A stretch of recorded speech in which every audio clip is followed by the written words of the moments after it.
A grave near Augsburg, Germany. Late Bronze Age, roughly inside is small. A child, maybe a year old, maybe less. And resting near the bones is something that may be less. A tiny clay vessel, barely 3 inches across. It has a spout, a narrow one, the kind you'd put to a baby's lips. For over a century, archaeologists assumed these little pots were toys, or feeding cups for the sick. Then, in 2019, a research team led by Julie Dunn scraped residue from the inside of 3 of them and ran it through a lab. What they found sitting in the pores of that clay wasn't ambiguous. Cow, sheep, or goat milk, sealed inside a baby bottle for 3,000 years. So, mystery solved. Ancient toddlers drank animal milk, except that raises a much bigger question than it answers. Humans have been raising babies for roughly 300,000 years. Domesticated dairy animals have existed for about 10,000 of them. That leaves 290,000 years. The overwhelming majority of human parenting history, where there was no cow, no goat, no bottle of milk to fall back on. So what did a toddler drink when breast milk ran short or a mother didn't survive? Here's the thesis, and it's bigger than baby bottles. Humans have never once let an infant simply run out of options. Every era invented something. The bottle wasn't the beginning of that story. It was the ending of it. Let's go back to the start. Long before there were humans at all, there was already a workaround. Chimpanzees do it. Bonobos do it. A mother chews food into a soft, warm bolus and passes it mouth to mouth into an infant that has no molars yet to do the job itself.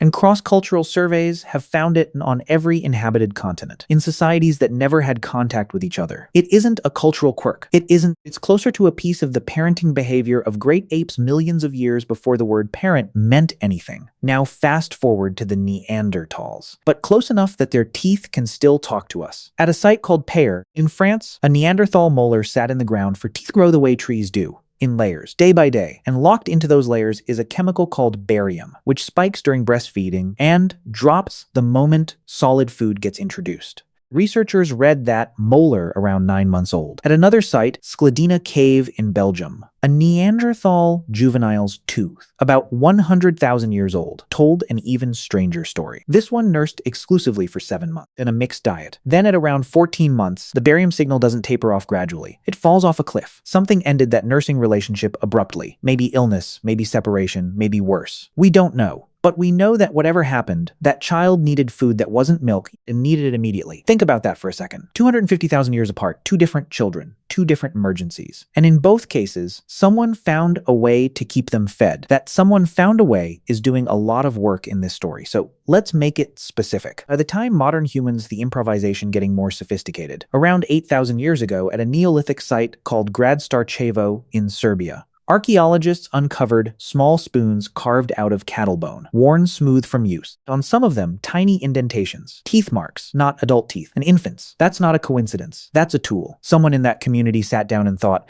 my hands aren't precise enough, so I'm going to carve something that is. Long before ceramics, before agriculture built dedicated infant feeding equipment out of cow bone. But here's where the story takes a turn nobody expects. You'd assume the ceramic bottle came next as an upgrade to the spoon. It didn't, not exactly. Around 7,000 years ago, small spouted clay vessels start appearing across Neolithic communities, and archaeologists have debated for decades what was actually going in them. It's only with that 2019 lipid analysis, the same one from Augsburg, which means the timeline isn't humans invented milk substitutes, then eventually invented containers to hold them. It's the reverse. Premastication, then bone tools, then ceramic vessels. The feeding technology existed first. Animal milk was simply the newest ingredient poured into a system humans had already been building for 250,000 years. And that timing might matter more than it looks. A bioarchaeologist named Xian Halcrow, reviewing the 2019 findings, pointed out something remarkable. Introducing animal milk let mothers wean children earlier and safely. Earlier weaning means shorter birth intervals. Shorter birth intervals mean more children, faster.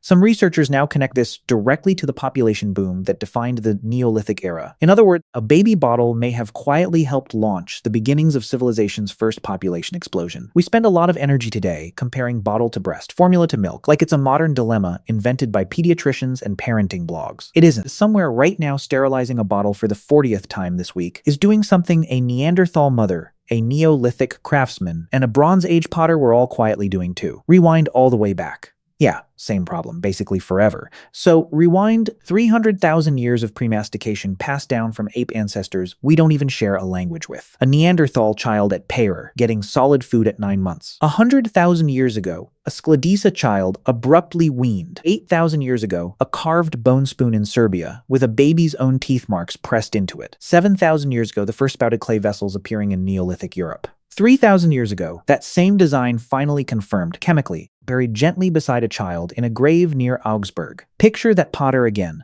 3,000 years ago, shaping a spout small enough for an infant's mouth. She isn't inventing something new. She's the last link in a chain that stretches back before humans were even human. Every generation before her had already solved this problem in their own way, with whatever they had. Chewed food, carved bone, clay. The milk wasn't the invention. The refusal to let a child go hungry was. That's the part that's actually 300,000 years old, and it never once needed a cow to exist.